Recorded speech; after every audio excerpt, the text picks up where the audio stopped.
चलिए और बड़ी खबर, मोहन कैबिनेट की अहम बैठक है आज और सुबह 11 बजे से मंत्रालय में यह बैठक होगी। कई महत्वपूर्ण प्रस्तावों को मंजूरी मिलेगी।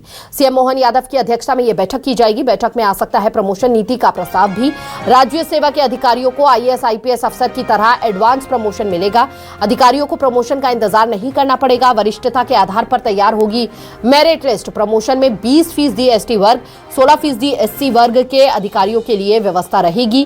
कैबिनेट में प्रस्ताव को मंजूरी मिलने के बाद खुलेगा प्रमोशन का रास्ता। कैबिनेट की बैठक में बिजली कंपनियों को इंफ्रास्ट्रक्चर के लिए 5168 करोड़ की स्वीकृति के प्रस्ताव को मिल सकती है मंजूरी। तो बैठक में आ सकता है प्रमोशन नीति का प्रस्ताव भी। मोहन कैबिनेट की अहम बैठक है, 11 बजे यह बैठक होगी और इस पर ज्यादा जानकारी देने के लिए सहयोगी शब्बीर अहमद हमारे साथ जुड़ चुके हैं। शब्बीर, 11 बजे कैबिनेट की बैठक होगी। बेहद महत्वपूर्ण ये बैठक इसलिए भी मानी जा रही है क्योंकि कई अहम प्रस्तावों को मोहर लगेगी। आप उन अहम प्रस्तावों को कुछ उजागर कर सकते हैं? कौन कौन से वो महत्वपूर्ण प्रस्ताव रहने वाले हैं आज की बैठक में? देखिए हिमानी, बात की जाए तो ये कह सकते हैं कि मध्य प्रदेश के तमाम कर्मचारियों से जुड़ा हुआ आज कैबिनेट के अंदर बड़ा फैसला लिया जा सकता है।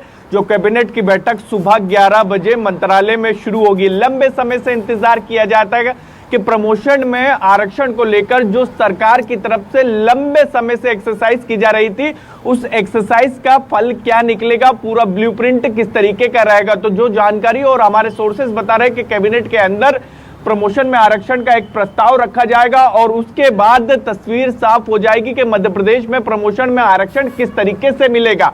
हमारे दर्शकों को बता दें, 2016 से मध्य प्रदेश में प्रमोशन में आरक्षण नहीं मिल रहा है। सियासी दावपेच के साथ साथ कानूनी दावपेच भी फंसा था और पिछले 8-9 साल से जितने भी सरकारी कर्मचारी जो रिटायर हुए हैं वो बगैर प्रमोशन लिए ही रिटायर हो गए। और सरकार की तरफ से पिछले 2-3-4 साल में हम बात करें तो कर्मचारी संगठनों से, कर्मचारियों से अलग अलग बैठकें ली गई, कई प्रस्ताव बनाए गए, लेकिन एक बार ओबीसी नाराज हो जाता है संगठन तो दूसरी बार हम एसटी एससी या फिर सामान्य वर्ग के जो संगठन है वो नाराज होते हुए नजर आते हैं। इन सबके बीच का रास्ता निकालने का प्रयास किया गया है क्योंकि अब बात करें एसटी एससी वर्ग के कर्मचारी संगठन की बात करें या सामान्य वर्ग के कर्मचारी संगठनों की बात करें, अब दोनों को यह लगने लगा है कि हमारे दोनों के बीच की लड़ाई के बीच में पिछले 8-9 साल से प्रमोशन में आरक्षण मिल ही नहीं रहा।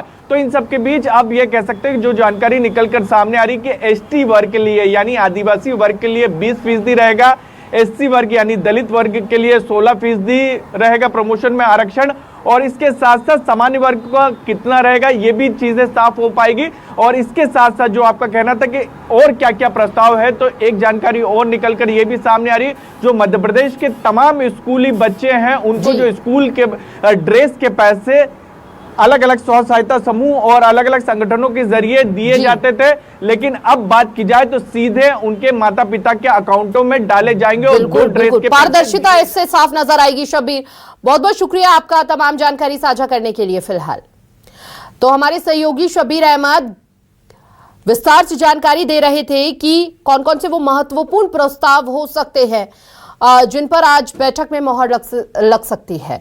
फिलहाल इस बुलेटिन में इतना ही। तमाम बड़ी खबरों के लिए देखते रहिए न्यूज़ 24 मध्य प्रदेश छत्तीसगढ़।